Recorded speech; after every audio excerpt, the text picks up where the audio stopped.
Puntomi Korbounen veut dire quoi? Ça veut dire que on te donne une invitation, qu'elle soit verbale ou écrite, mais au BBC ba programme na mususu oye répondre à invitation, c'est-à-dire au valoriser dans le moto et pétion invitation wana. To sangani awa na cadre ya église T. To sangani na cadre ya Asbel T. Mais to sangani na cadre ya parti politique. Est-ce que to yokani? Alors dans parti politique c'est un mouvement ezala. Tous na ordre du jour na biso o ezali composé na 9 points. Mais nazo sala anticipation nazo banda na mo point ya suka. Point ya suka wana ezali slogan. Na bandina na présentation na bengami na kombo ya Maître Papi Djosso Ngandu Mwende la Bwenda. Ngai nde président national ya parti na biso. Parti na biso kombo nango ezali ESED. Wana na mukuse. ESED elingi koloba nini? Elingi koloba ensemble des Congolais pour un état de droit. Est-ce que tokangi? Oko kende na nzela batuni ESED ezani yobeta munokote. Elingi koloba ensemble des Congolais pour un état de voilà. Amukuse ESED. Slogan na biso ezalaka soki na lobby ESED viva. Bino bo répondre viva. Na koloba 3 fois. Soki na lobby ESED viva. Bino bo lobby viva. Si qu'on a 3e fois na bino. Bokoloba 2 fois. 3e fois nde bozongisi état de droit. Est-ce que toyokani? To beta ngona pour que moi ambiance ezala po soki na lobby to beti et sali moi bien. ESED viva! Viva! ESED viva! Viva! Viva! État de droit. Magnifique to mi beteli mabo. OK. Donc vraiment. Voilà. Tobandela. Voilà. C'est que ça dit bien. ESED viva! Viva! ESED viva! Viva! ESED viva! Viva! Viva! État de droit. Voilà. Bébé. Point ya liboso ya ordre du jour ya lelo. Tozolobela légalisation ya statut na règlement intérieur. Boyebi na mboka na biso tozali na o tobengi mobeko likonzi. O ba bengi na français constitution. Constitution epesi mwana mboka nyonso ya République démocratique du Congo ndingisa ya kosala parti politique ou bien quoi adhérer na parti politique mususu. Na yango ngai molobeli na bino Papi Djosso nazwi makanisi ya kosala parti politique o tobengi na kombo ya ESED. Alors pour kosala parti politique ezali na ba obligation oyo mibeko ezali kopesa okoko le mongaka na tongo boyete olobi nga na komi président ya parti politique te. Il faut que tosa mibeko ya l'état boyete boyete na yango wana nde tozolobela légalisation ya ba statut na biso. Na deuxième point, vraiment on a 2 points ya makasi tozolobela vision ya président. Je pense que la politique ezali nde intérêt ndenge boye ko vanda boye boye ko yokanga boloba ke simutu oyo tozali kolanda vision na ye ezali soki omoni ke vision na ye ezali kitoko Hollandi. Ce qui ont dit que les autres correspondent à la makanisi na yote, tozali la démocratie. Est-ce que tozo yokana? Troisième point, tokolobela projet. Parti essai des alliés na projet nini. Quatrième point, tokolobela combat na biso bitumba o biso essai de tozo bunda. Cinquième point, tokolobela stratégie na biso. Sixième point, tolobeli yango ya slogan na biso tolobi essai de viva. Septième point, tozolobela idéologie. Huitième point, tozolobela mise en place définitive. Il y a une structure na biso. Parce que les lots, après koyoka message nanga, il y a vision. Mutuna mutu akotala que non, vision ya maître papi yoso ezali malamu na lingina travailler na ye. Boete boete. Babi betela na maboko. Après, point ya suka ezali divers. Divers ezali mutoyo azali na motuna ya kotuna tuni oyo azana likambo koloba lobi pe soki moi eloko ya komela ezali tosali nini boeto bande essaie de viva essaie de viva viva état des droits. Voilà point ya liboso ezali statut boyebi que na ndenge tosangani boye il faut toza la paix na mibeko oyo ezali ko régir parti na biso yango nde babengi statut na règlement intérieur parti na biso esali déjà pa ya munene makasi po boyebi soki olingi o créer asbel ezosenga ba acrobatie ebele te okei kaka na mwa $50 bapesi oso ya l'état esili obandi kosala ba manifestation. Mais parti politique ezali asbelte. Parti politique ezali na ba parcours ebele. Yango nde tosali d'abord premier pas. Ba statut na biso yango. Tango ta eko permettre biso to kopesa mutu na mutu statut oyo atanga yango pour à comprendre objectif ya ESED. Alors, na kozala na posa bobetela ngana na maboko makasi pourquoi? Voilà. Maboko makasi pona nini? Parce que tozalaki na la toute première réunion ya parti na biso awa tozalaki na statut te. Tozalaki na règlement intérieur te. Mais lelo to komi na statut yango yo botala na logo ya parti na biso. Est-ce que bozo mona yango? Voilà. Si on a le papa matenga il faut na pièce contre pièce. To outi e pa ya notaire ya funa. On a koyebisa que banda lelo na limité tozali déjà na parti politique oyo bengami na kombo ya ESED. Ba autoriser biso esengote. Ba bete na président maboko makasi. ESED viva! ESED viva! ESED viva! État des droits! Voilà. Na kozala na posa mutu nyonso atala amona que non parti na biso et tient déjà pas statut ezali déjà notarié. Siko totikali kaka na problème ya kozwa agrément na ministère ya intérieur. Est-ce que tozo yokana? Donc procédure na biso to entamé sikoyo ezali parce que ba pesi biso déjà première autorisation tozo siko autorisation ya suka pour que to banda ko telemisa bendele na biso na bisika nyonso to vandi drapeau na biso epepa ezala na bureau ezala wapi tolingi to implanter parti oyo ezala parti malette te boeto voilà abanzi po ya liboso esili po ya mibale tolobaki po ya mibale ezali vision na banza ndenge boye boko mituna maître papi yoso biso ye yo sima na yo sikoyo yo ozali na vision nini tango na vandi natali ndenge mboka na biso ezali kotambola ndenge bakambi na biso bazali kokamba mboka namoni que Ngapé il faut na contribuer na kokamba mboka. Bote bote. Nazali na makoki to nazana yango te. Voilà. Ce qui totali mibeko na mboka na biso ezali mingi bafoué. Bato bazali ko respecter yango te bato liboso ezakaka bakonzi.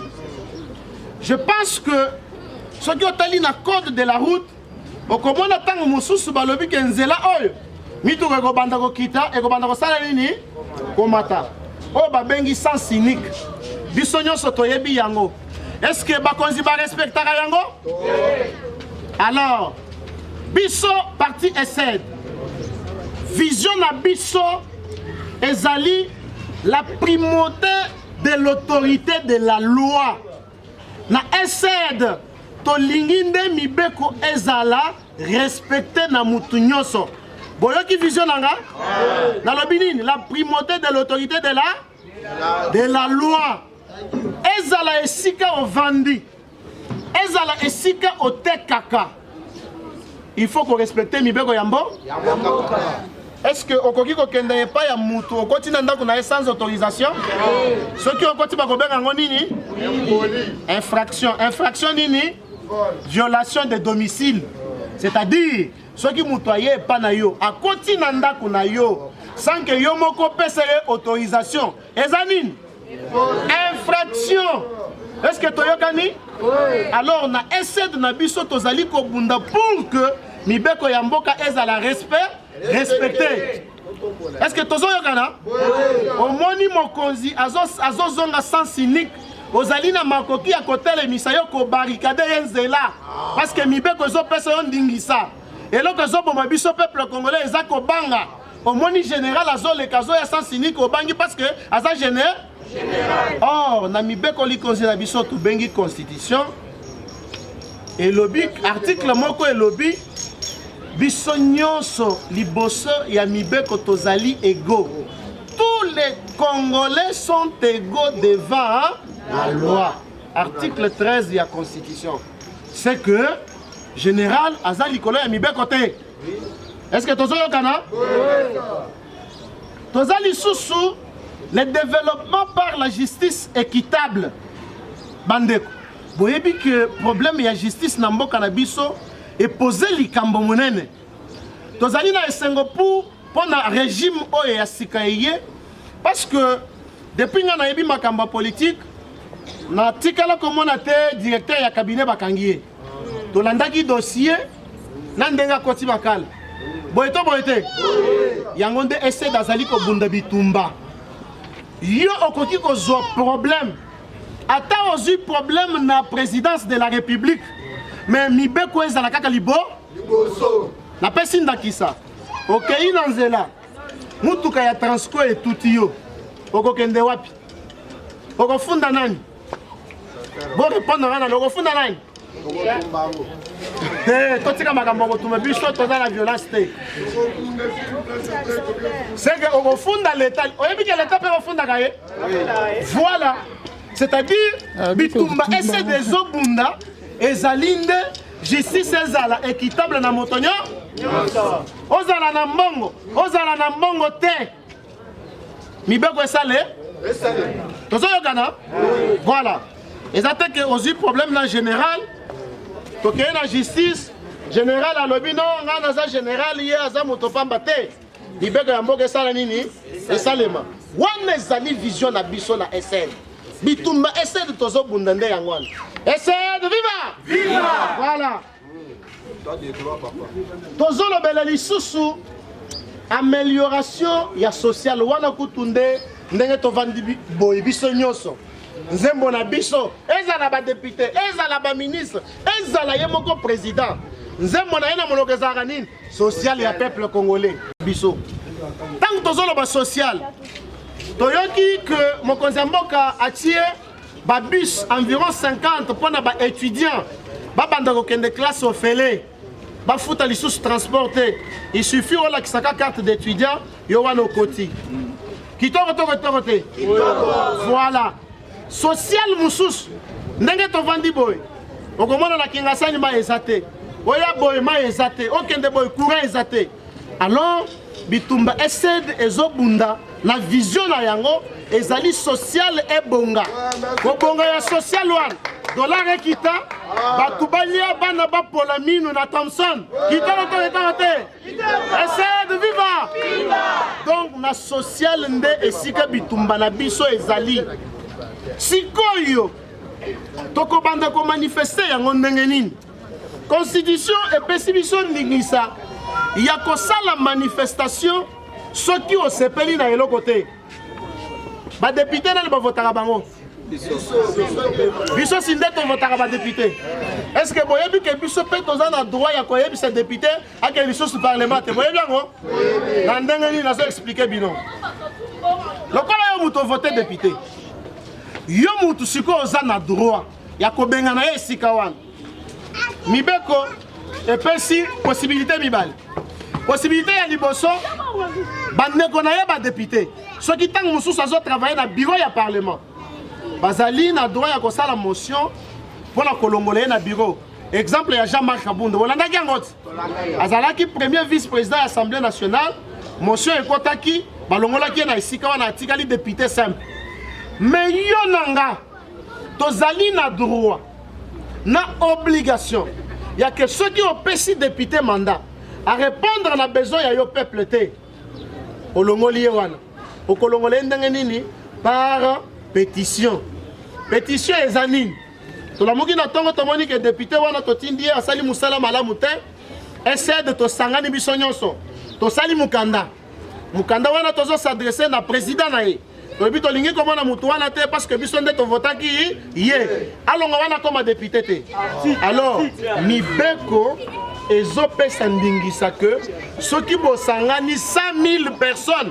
c'est-à-dire mutu na mutu akomi komona ye asigné soki tokoki 100 000 député akokende to akokende te parce que yo mutu opesi ye mandat wana essaye de vivre essaye de vivre essaye de vivre état de droit voilà biso tozaka na social tozolobela salaire est-ce que ndenge tovandi boye na misala tosalaka salaire wana permetaka biso tolesa mabota na Congo tolobaka tozovivre na ngolu ya nza alors biso essaide na kati ya vision na biso tozali na posa ya salaire ya moto na moto nyonso esala nini ebonga ata mutu asalaka epa mwa mbui awa aservaka kaka batu oyo bayaka kolia malewa mutu wana azala na salaire ya bien salaire ya bien lingi koloba nini oyo ezopermettre yo ofuta ndako ofuta mai otangisa bana osala babesoin na yo nyonso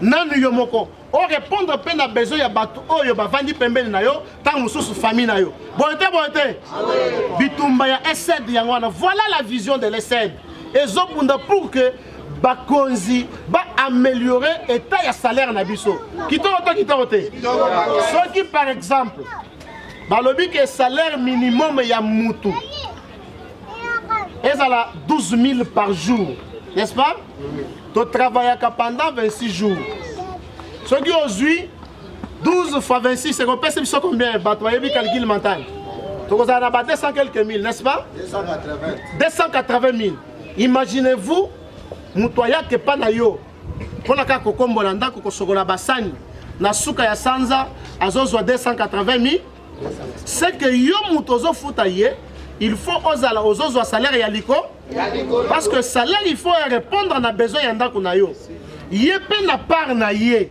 salaire oyo azozwa ezo répondre na besoin ya ndako na parce que mibeko ezo déclarer epesi salaire minimal oyo babengi SMIG donc salaire ya suka na se ya salaire wana okoki koengage mutu te mais na minute oyo SMIG na biso salaire ya suka ezali boyebi eza na combien eza na 5 000 francs c'est que mutu bazofuta soki osali 5 000 fois 26 retrouver salaire ya mutu ya suka mais okokuta que soki okei ata na ville okei na bazando okokuta mutu azosala mosala bazofuta par exemple 60 000 francs mais mutu azosala mpona nini parce que eloko akosala eza alors yango nde président national oyo nazali nazwi makanisi ya kosala parti oyo mponga moko nakokoka te kaka na bino tobunda ensemble pour que mbongo na biso esala nini ekende liboso Essayez de vivre. Viva. Tozolobele lisusu gratuité ya enseignement.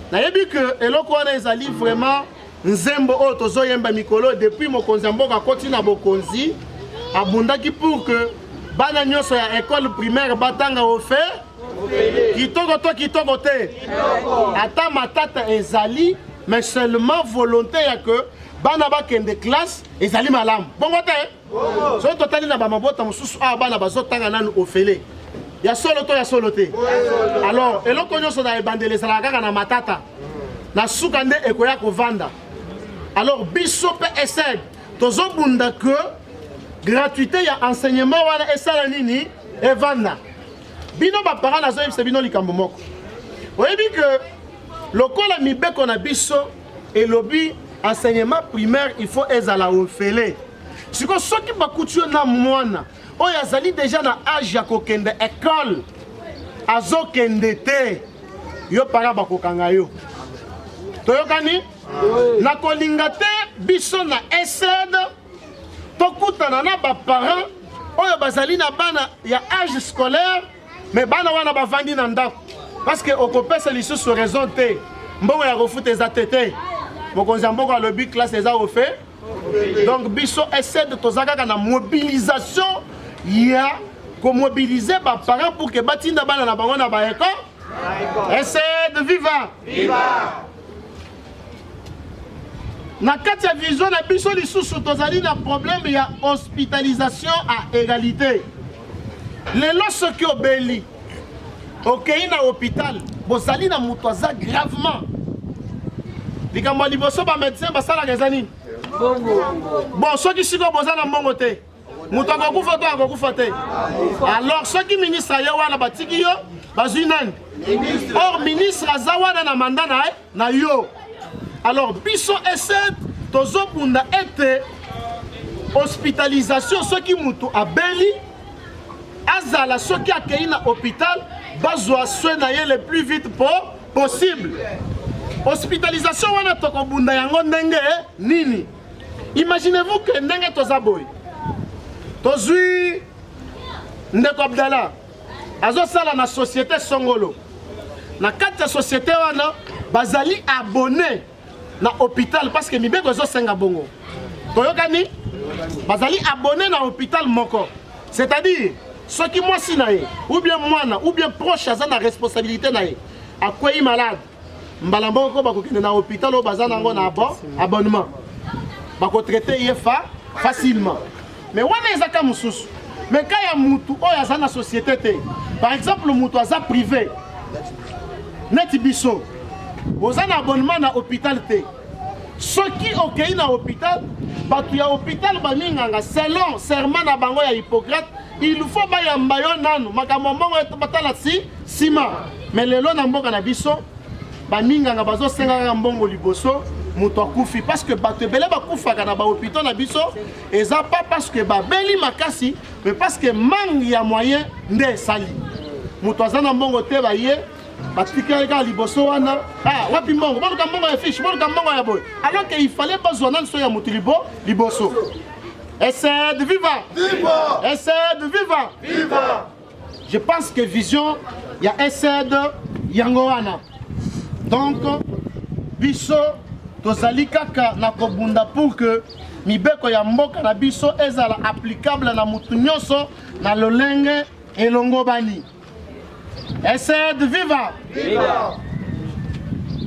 Pour ya misatu ezali projet essaie de toza na projet nini projet na biso ezali d'abord développement par l'agriculture bilanga.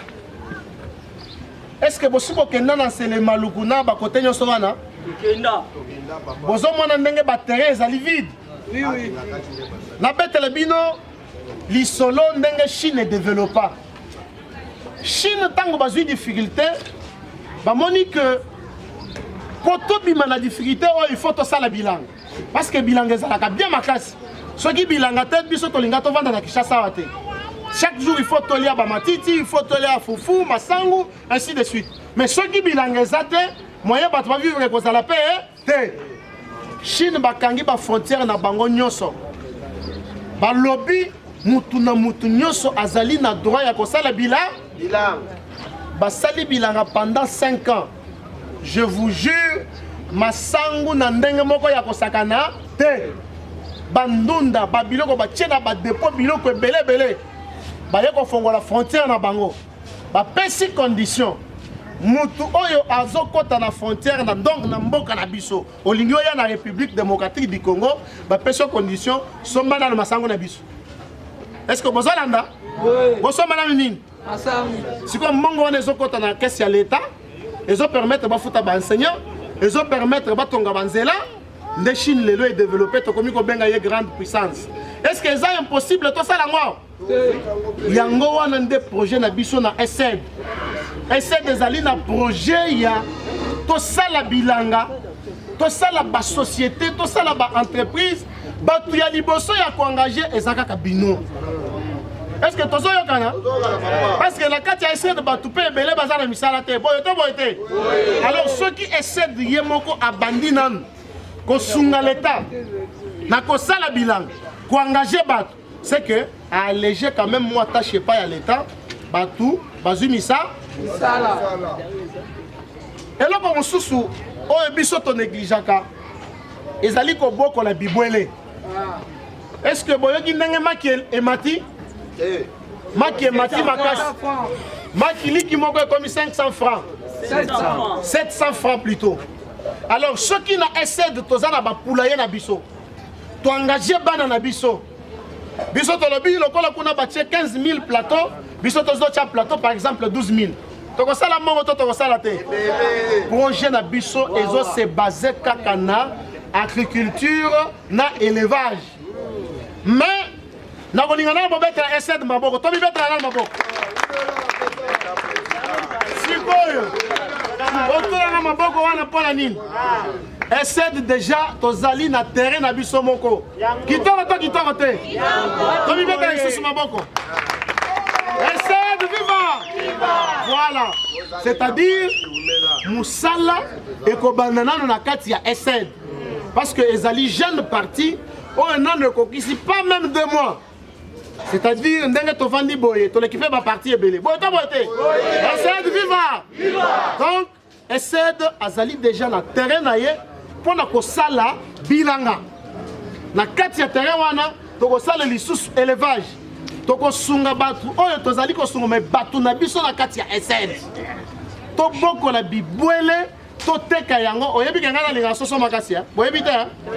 Nga soso soki batie lumba donc macheza chintongo. Est-ce que boyoki projet na biso tozo se basé kaka na élevage na bilanga. SED viva. Alors combat na biso président Papi Diosso alobi en tout cas il faut to sunga mboka na biso. Ce qui ont biso ndete vandi bo to sunga mboka na biso te boyebi pona nini balancer opération moko o babengi kini bopeto. Mais au commande on a salé les papiers mouchard na sali boy. Au lieu na chana poubelle, ngana sali nini? Na boki na se. C'est que nazo sunga mboka te. Est-ce que tozo yoka? Yo moko la mi fufu. Na ndaku na yo. Ozu obaki na nzela. Fu le tondi. Obengi mama Oliva ya kotala nini? Mama Oliva batu pe azaki motema malamu. Ata oche fulu liboso na yo. Obi mama Olive. Tala fulu nanga na che yango yo ya ko longolela nga ye wana pe akita salini SED viva. Alors biso na kati ya SED to lingi batu oyo bazo to samibeko ya l'état. Est-ce que tozo kana? Oui. Na kati ya SED toza na bato bakumbaka ba moto. To ko linga te que ozali na kati ya SED ozonga sans cynique. Yebaka ke soki ngai président na yo na kutani na yo mutu ya SED ozozonga sans cynique yo moko yebaka ke président aza contenté toyokani yebaka ke soki omoninga na parti na biso batei biso ke tozongela sans cynique te to respecte nini mibeko ya mboka po soki biso to respecte mibeko ya mboka te c'est que même bato likolo na pe bako respecte yango te combat na biso sikoyo tozo bunda contre impunité Impunité, boye bien Zanine. Là, expliquez yango te. Ozali agent de l'État. Oyibi mbongo ya mboka. Boyoki lisolo moko ezoleka na mingi mikolo oyo. Nani ayibi mbongo ya l'État? Willy Bakonga. O bakangi ye nanu nango eza 2 millions na poche oyo azotambola na. Alors que mibeko ezoloba ke mutu akoki ko voyager na plus de 10 000 dollars te. Ceux qui ont voyager, il faut les annoncer à 10 000 dollars. Mais tant que tu as la gratuité et l'enseignement, ndeko Willy Bakonga a eu la gratuité à Salinini, à Yibi. Alors, dans le régime Oyeleki, ezalaki, mutu a détourné mbongo ya l'État, mibeko ezali wana, mais bazolandela yete. Pourquoi bazolandela yete? Parce que mokonzi oyo azalaki na pose ya koumela na kati ya bokonzi balandela te yango nde moni mokonzi asika ntango aye afongoli nanu inspection générale ya finance na banzi bomonaka publicité basaisai na baavis de l'homme basalaka c'est-à-dire bato nyonso bazali koyiba mbongo ya l'État IGF azolanda bango mpo akanga bango bosepelaki na procès à Vital Kamerhe était. Vous savez la donc c'était la première fois. Donc essaie de tozali kobunda pour que bino nyonso tant que bozoyo kaka na information que le président a bengisi biso pour appeler ce message boye lokola na kaya ndeko Bakonga balobi ke audience c'est tel jour parce que ba audience c'est la carte publique biso nyonso tokei to vandi totali ndenge mibeko ezo sa nini ezo pinirier alors combat na biso tozolite kaka contre l'impunité, les détournements na la corruption. Les loyaux. Imaginez-vous, ozokende na ministère Songolo pour que otika mukanda kaka ya pamba. Il faut opesa mutuwa na mbongo. Ono pesa ngana numai. Alors que mutuwa na esika vandi bazo futa mbongo. Mais yo tangozo donc ce que opesi maite mukanda na yo wana azo akozwango kaka boyo yo pesika mukongo. Basali nini bapasoli yango to bavandeli yango alors essaie de bitumba na biso ezali tozolite contre ba antivaleur nyonso wana corruption détournement nyonso touti koloba awa nde tozobunda na essaie de viva bitumba na biso yango wana bitumba na biso ya essaie toboyi makambo ya nepotisme eza nini okomona tozwindakisa ya ndeko Serge azali député azwika baleki na ye azwika tata mwasi na ye bango nde atie na cabinet donc pose musala il faut ozala ndeko ya il faut ozala leki ya il faut ozala parent ya na ese wana biloko wana tosali nini yango wana bitumba na biso soki ozali vraiment véritable mwana ya ese misala soki ezwami tokozwana lubato ya essaie wana ezali mabe te est-ce que tozoyokana bien essaie de toya na mabota ebele voilà essaie de viva essaie de viva na essaie de toboyi lisusu ba concussion ezali nini olandaki dossier oyo elekaki entre Gabriel Mokia na Ngoï Kassange ntango Ngoï Kassange azalaki gouverneur ya Kasai Oriental abotolaki bon nazo confirmer te nazo banana bongo abotolaki lupango ya Mokia alors parce que basalaki mikanda ya lukuta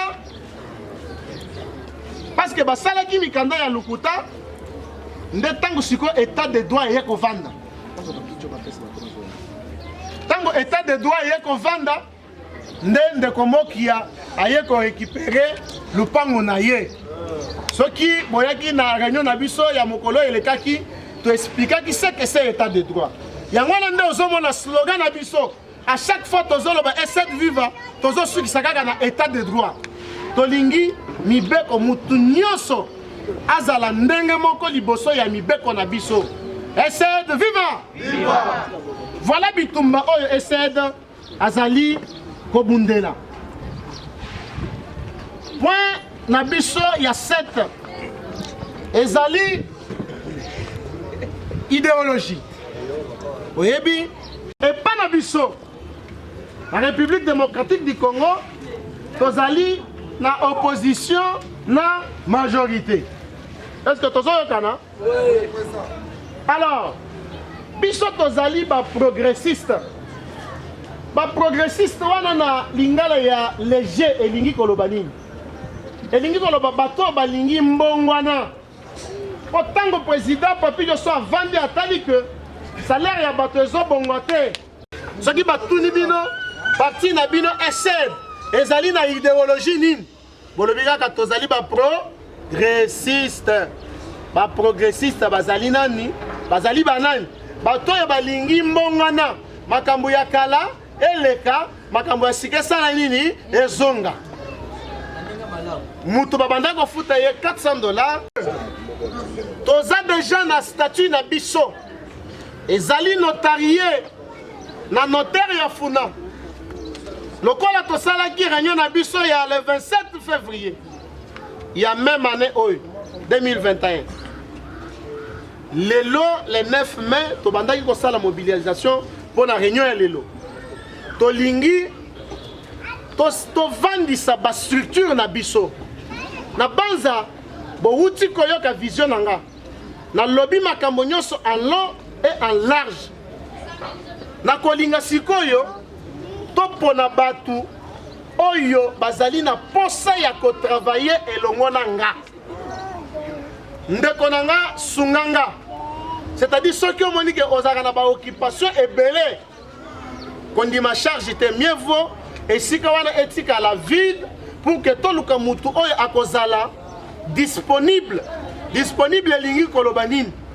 À tout moment tolikoki kozala na posa na ye. Aye. Parce que oyo ezalo ko l'assemblée générale batu nyonso bayaka mbala nyonso te. Mais batu oyo bazo teleme na parti tokozala après un mois ou 15 jours, non, likambo moko ezali, to bengani, to kutani, to sololi makambo parti et puis to lancer message pour que batu nyonso baya. Mutu na mutu azala na charge na kati ya parti. Parti na biso ezali na ba organe o ezali ko diriger yango. Organe ya liboso eza o to bengi congrès. Congrès c'est-à-dire lisanga ya baye nyonso. Ba membre ya parti. Tozo supposer que biso nyonso awa tozali ba membre ya SN. N'est-ce pas? Oui. Alors ndeto sangani boye to bengi yango congrès. Na kati ya congrès tozo solola, tozo discuter, tozo voter, tozo sala makambo nyonso. En dehors ya congrès tozali na comité de direction nationale. À part comité de direction nationale, tozali na bureau politique. À part bureau politique, tozali na comité provincial, tozali na comité de jeunes, tozali na comité de femmes. Ndeto Zaboye, je suis supposé être le président provisoire ya SN. Mais lelo, ndeto ko voter définitivement président national ya SN. SN viva! Viva! SN viva! Viva! Voilà. T'as des droits. Lelo tozo voter bandeko ya ba organe oyo na tangi. Tozo sala vote kaka sikoyo. Alors, to bandina no na président ya parti. Parce que na SN tozali na kati ya démocratie. Ce qui ont dit que okoki kotambola na même vision na maître Papi Josso. Okoki pe kotambola ka mosepelo bino ngande na zima solo to kende longo. To postuler pour voter biso. Est-ce que Moutazali a se manifester à la présidente nationale?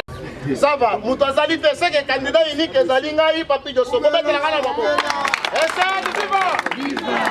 Tozo salaboye. Tozo salaboye. Nazala pose bino moko bochanga na isikawana.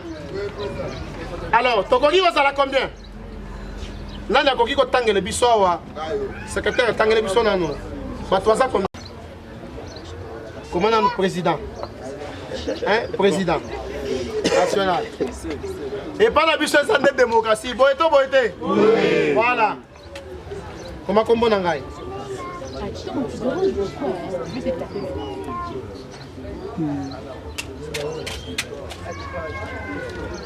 Voilà. Banani baza pour président Papi Dosso Akamba essaie de Toto Malama. Voilà. Donc la majorité absolue 65 voix. Essaie de vivre. Viva. Essaie de vivre. Viva. Voilà.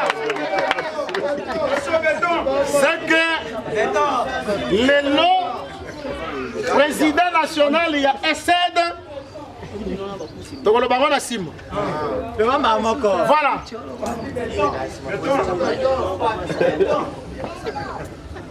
Donc vous votez vice-président. Vous voyez, vice-président de à représenter président tant qu'on a empêché. Alors, Batunios on a présenté à Bazali provisoire, mais lorsqu'on est dans ça là, élection définitive. Vice-président est parti. A Benjamin na combo ya Dr Steve Kaninda. Docteur ya côté le mabou. Bobe tele yana maboko. Essaye de vivre. Viva. Essaye de vivre. Viva.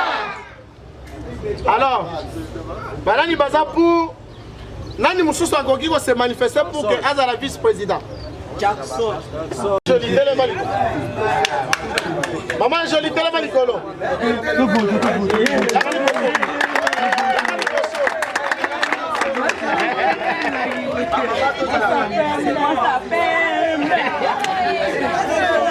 Essaye de vivre.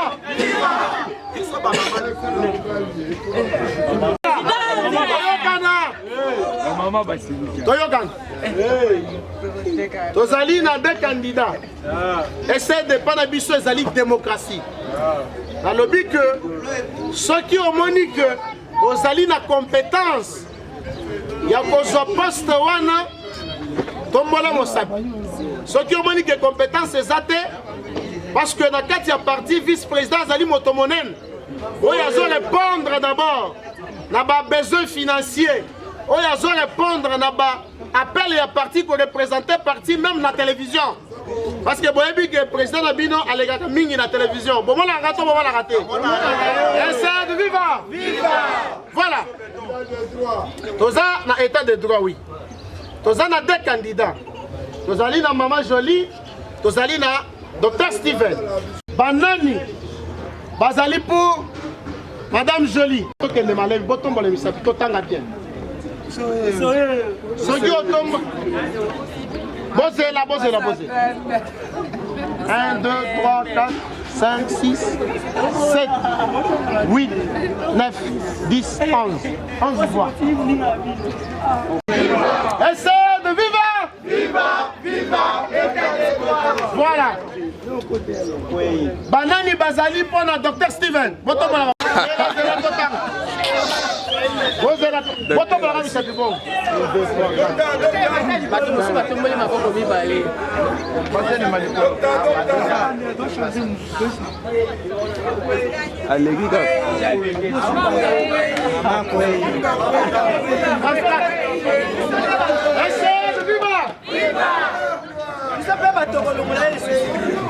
La base a bien vote.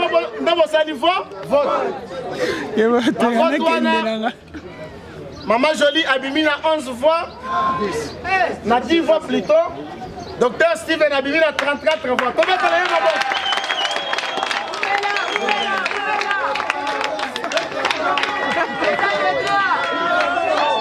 Essaye de vivre. Voilà. Nakati, il y a parti na biso. Il faut que la secrétaire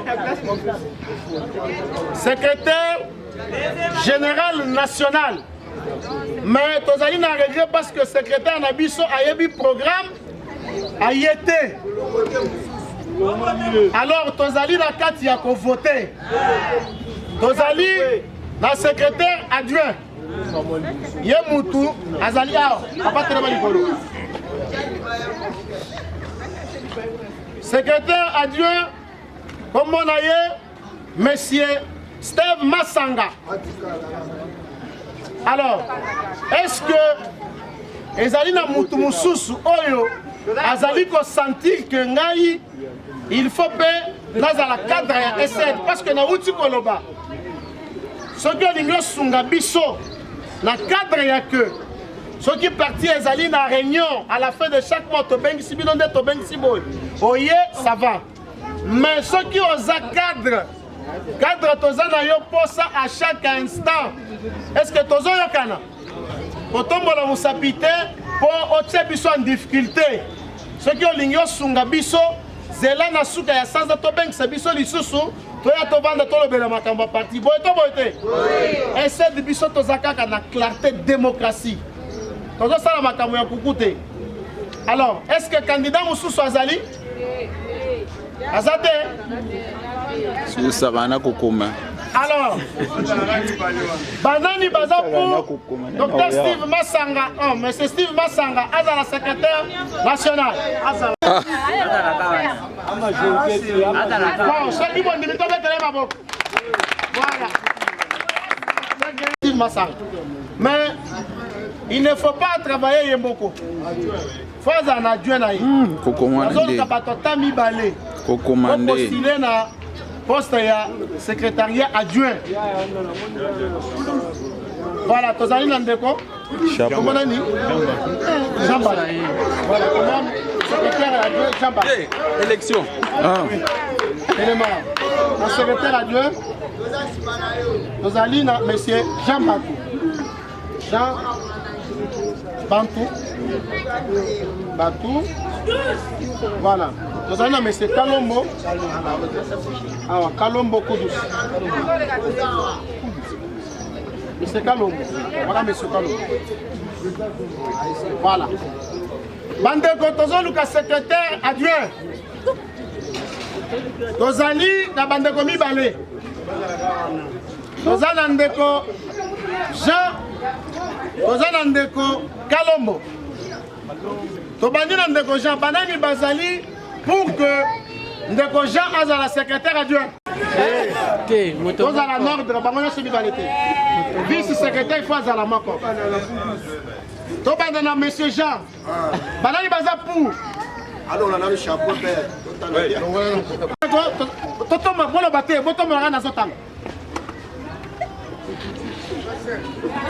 Et qui tue les sous? Comment? Toi qui dis ça? Banani bazali pona Ndeko Kalombo azala secrétaire adjoint.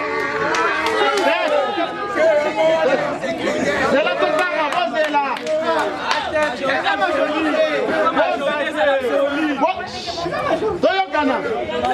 Toyokana. Totombola maboko. Vous permettre un temps.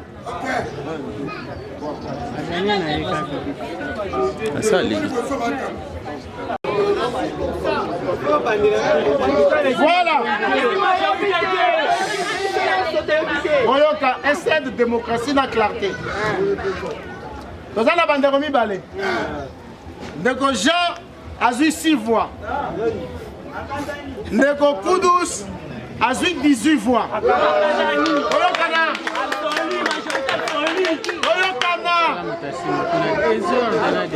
Oyokana. Ndeko Koudous azali premier vice-secrétaire. Est-ce que tozo yokana? Parce que essaie de tozali na poste ya volontaire pour la kosala musala. Donc le col ndeko manifester volonté ya kosala musala, c'est que yé azali deuxième vice-secrétaire. Combien de la bango?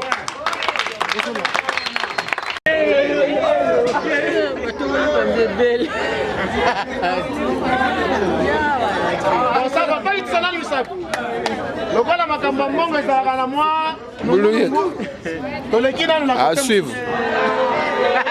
Essaye de vivre. Voilà. Na kati ya essaye de tolobi toza na barugane ebele touti kotanga yango toza na comité de bamama boyebi touti koleka na mois de la femme tosalaki réunion na biso ya liboso ezalaki avant moi de leur femme ezalaki kitoko makasi. Alors comité ya ba maman ezali provisoirement présidé par Maman Blandine dans le lobby na sengi ya telema likolo. Tango azo telema to betele maboko. Voilà. Maman les caliboso.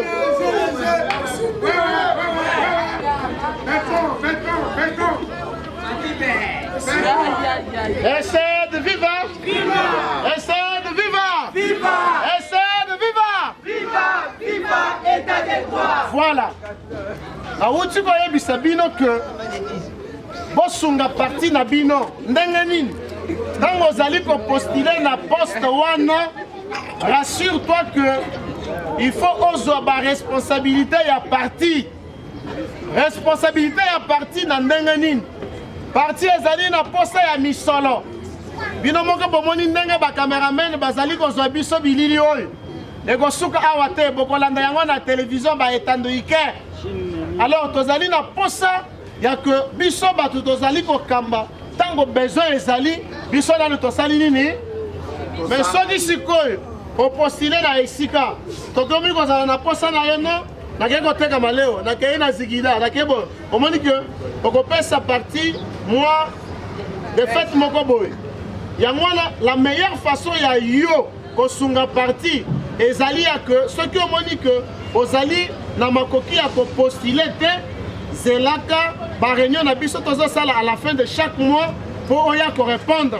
Voilà la seule façon oyo koki ko sunga parti. Olobi parti nanga ba bengisi biso telle date il faut nazala wana pona yo ka président azoloba nini boto bote.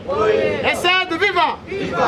Alors comité ya ba maman ezalaki présidé provisoirement na maman Blandine oya telemi liboso na bino.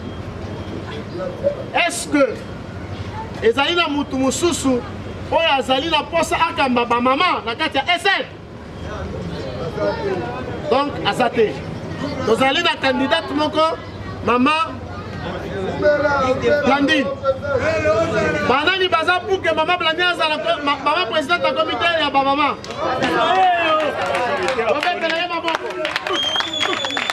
Voilà. Bonsoir. La maman voilà. Maman présidente, il y a ma maman Yowana. Alors, nous allons dans l'organe Moussoussou au comité provincial ville ya Kinshasa. Mais nous allons regretter le quoi la secrétaire Azate, vice-président provincial PRIT. Le quoi la président provincial il y a essai d'ayete. Nani azali na makoki ya ko postuler na esika ya président provincial ya essai. Naza na poste pe ya ba maman. Ozali na ndeko Moïse telema likolo. Tobetele maboko. Tangazole. Voilà. Oui, vous en avez posté. Alors, candidat à poste ya président provincial ville ya Kinshasa ezali ndeko Moïse banani baza pour ye aza la président provincial soki azaye bobetele maboko zonga président provincial yeyo mais nakozala na posa azala ye moko te azala na vice mais oyo azali mwana mwasi parce que essaide parité tozolinga parité liste à présence eza na niveau nini toza na posa vraiment okoma numéro na yo soit ya WhatsApp soit ya appel oyo elekaka pour que ntango tokozala na réunion prochainement tobenga bino naza na posa ya vice-présidente provinciale SN ville de Kinshasa nani akoki koposte nazoloba kaka na bamama mwana mwasi oyo akozala courageuse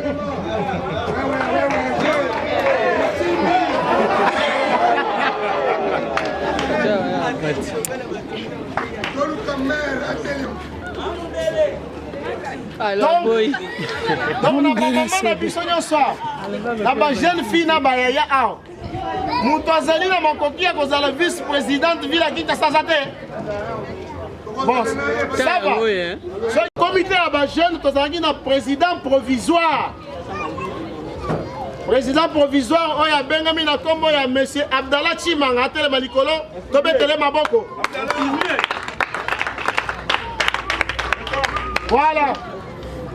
Monsieur Abdallah Chimanga azali président ya comité ya ba jeune ya ESSED. Dans le but ESSED ezali ensemble des Congolais pour un état de droit, un parti politique. Banani baza pour monsieur Chimanga azala président ya ba jeune. C'est le biso nyonso tolingi tobetele maboko. Alors, pour moi, que na poste de président provincial à Tigalika et mon vice à mon anité. Si vous avez un comité à ma jeune, Nani a Monique Azalina Makoki a postulé à travailler dans le Chimanga. La zone comme moi, pour tous quand même démocratique. Voilà. Monsieur Gomalan. Pascal. Pascal, comment on voilà que liboso binomi secrétaire ya kana na liste toza vice-président ya comité de jeunes, vice-président comité de jeunes, vice-président comité de jeunes, vice-président comité de jeunes. Comment on a dit pesa bombo yo pesa pe comme à se présenter comme complet.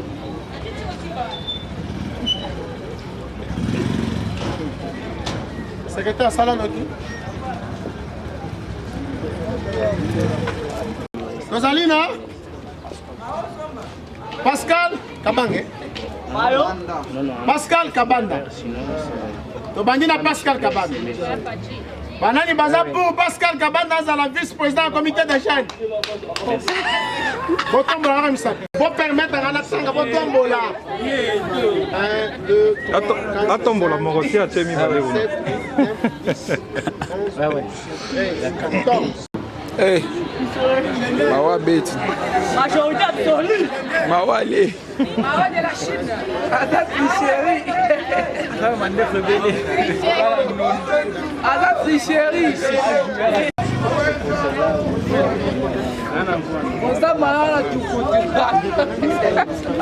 Pascal Kabanda a su 14 fois. De Gombao Somba a su 26 voix. Alors, voilà.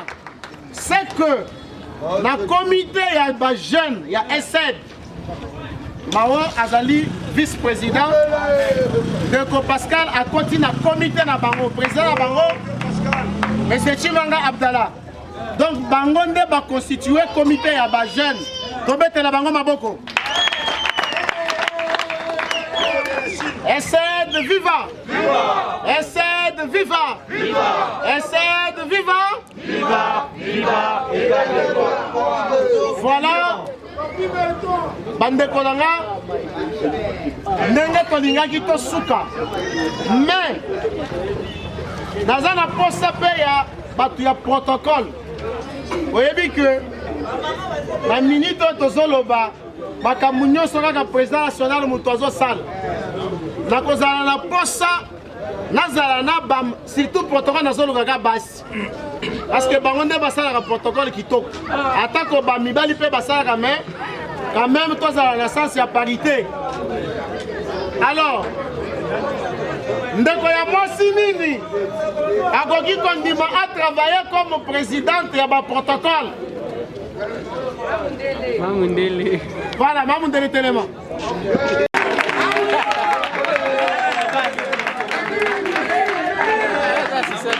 Voilà. La présidente de ma protocole.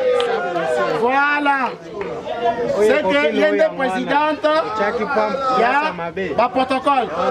C'est-à-dire qu'on va l'obliger à la voir tant que tu as l'activité. Tu peux te ma boque. Essaie de viva. Essaie de viva. Essaie de viva. Voilà. Bandeko. Tala tokomi na suka. Nakoki koloba ya mayanga ni na biso. Il faut bien comprendre kaka. Apesi bino merci parce que vous pesi nga valeur. Boyoki mbela na biso. Boye ko répondre na yango. Alors, nakosenga bino bozala vraiment pressé parce que moi moulangi ya mai ezali. Amen papa. Lokola déjà maman protocole azali nakosenga ya telemanan. Maman protocole telema. Amen. Yo kende kuna.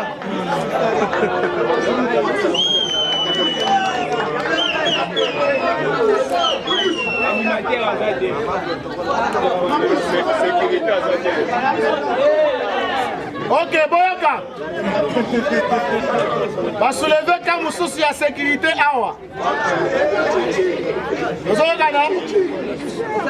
Nani azali na posa azala président de la sécurité. Nani azali na posa azala président de la sécurité. Voilà tellement.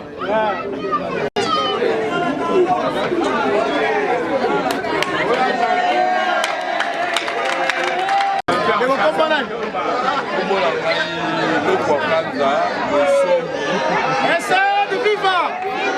Essaie de vivre. Vous avez dit que politique est dans la Cambébélé. Donc il faut président à sécuriser. Alors, essaie d'être à la sécurité. Loko kanza ndeko mona ye. Manani baza pour ye azala président va.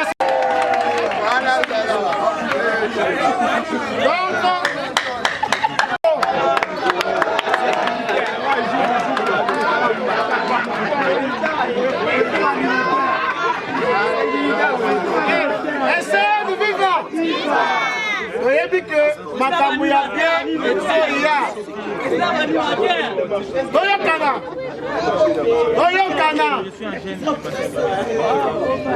je pense que Mutuna Mutunyo soit un numéro naé. N'est-ce pas? Je suis sûr que la plupart de awa ba numéro toche wana eza na WhatsApp.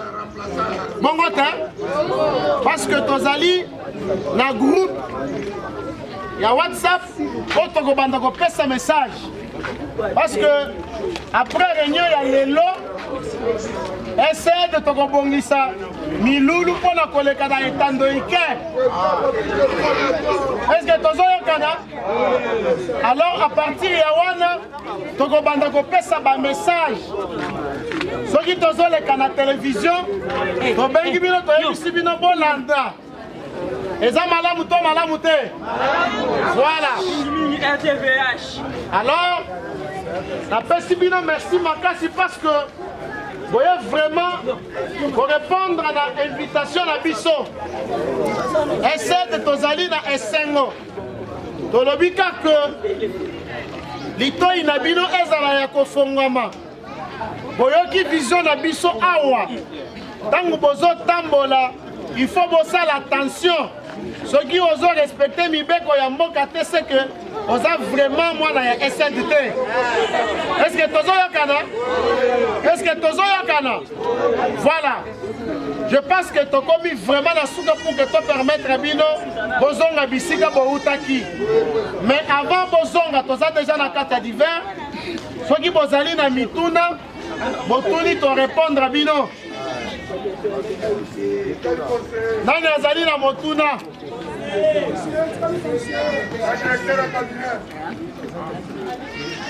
Est-ce que Moutounio sera commis comme on a la liste de présence?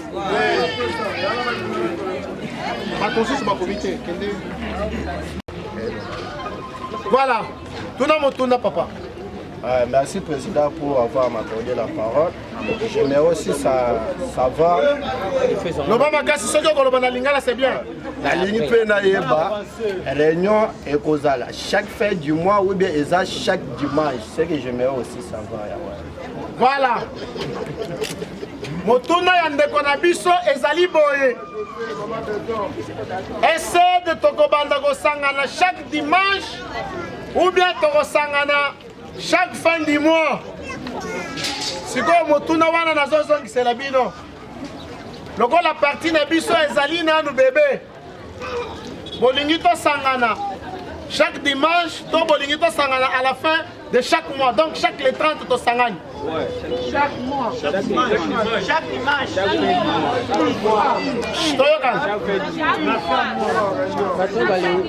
Donc, batu ebele balingi tosangana chaque fin du mois. C'est que nde tokutani lelo boy. Po tokutana lisusu, il faut le 30 mai. Tokozala lisusu na esika oyo. Kaka ba numéro bopesi nde tokobengela bino. Mais nakosenga na bino soki bozwi appel na biso mpona korapele bino que le 30 tokozala awa bon respecter quand même temps pour que tokende bien avant. Est-ce que biso nyonso toyoki tokobanda kokutana chaque fin du essai de viva. Voilà. Ok. Nani mosusu azali na motuna? Bamituna sidi, ok. Mutuna nanga eza boye. Selon ndenge toyoki vision ya parti. Na ndenge opesi ba programme na yo na vision ozali na yango. Question nanga ezali boye. Un jour parti na biso ebimisi yo lokola député ou soit tokomi ministre avec le temps na mboka na biso. Sikoyo par rapport à l'état de droit, parce que ce qui dit l'état de droit, toza na ba haut et les bâtés. Biso nyonso tout toza na égalité. Sikoyo osali musala oyo biso totindeli yo te na parlement. Sikoyo oza oya biso, mais biso nde totindaki yo. Sikoyo omoni kaka biso base na yo totelemeli yo par rapport ya mission tokofiaki yo ozo respecter yango te par rapport ya objectif na idéologie ya parti na biso.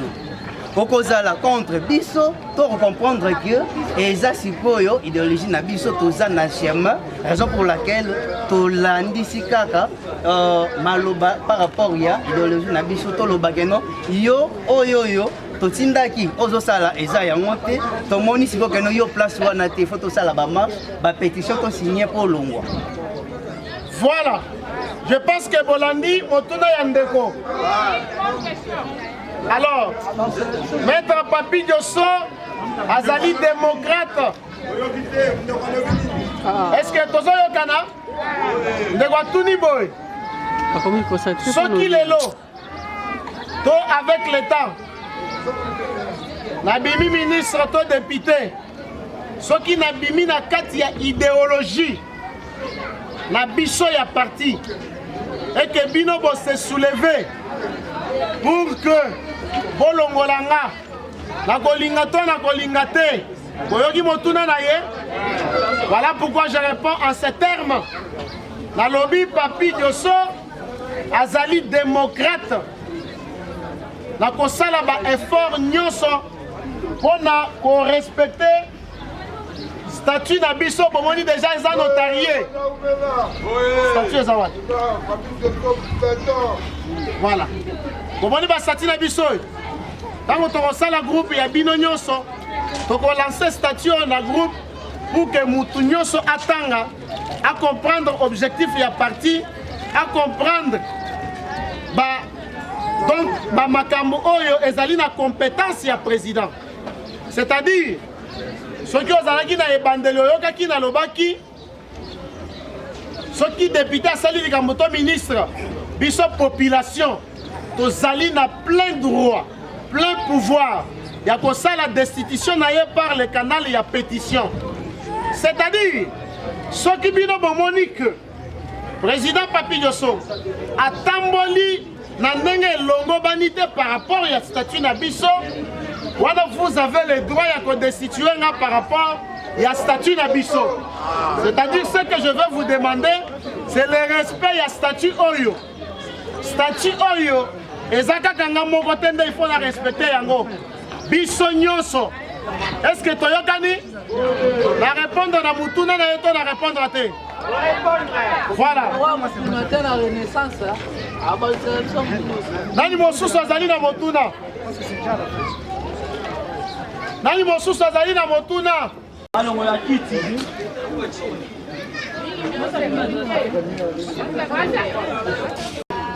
botambola na kombo ya parti na biso esika nyonso bozokende. En attendant tozosala ba démarche mpona kozwa mikanda ya parti na biso. Est-ce que tozoyokana? Biso tozali parti oyo ezali na kati ya opposition te. Biso tozali parti oyo ezosoutenir pouvoir en place. Ata soki mokonzi ya mboka ya sikoyo alongwe oyo akoya wana biso tokozala kaka penchant na majorité en place. Toyokani? Essaye de vivre. Donc, tokomi na suka, topesi bino merci makasi, bozonga na kimia, Nzambe abatele bino tokutana le 30 awa kaka. Mais je suis sûr que mutu nyonso avant atelema apesi numéro, adresse esika vandaka. Bokomi yango na baliste na biso. Est-ce que mutu azangi kokoma kombo na ye awa? Bato baye retard, secrétaire azala. Liste ezo circule donc, tokomi na suka, bozonga malamu topesi bino merci mingi. Mais avant bokende, oya nanu kopesa nga mbote, so bopesi nga mbote bazwi biso ma photo, voilà, photographe oyo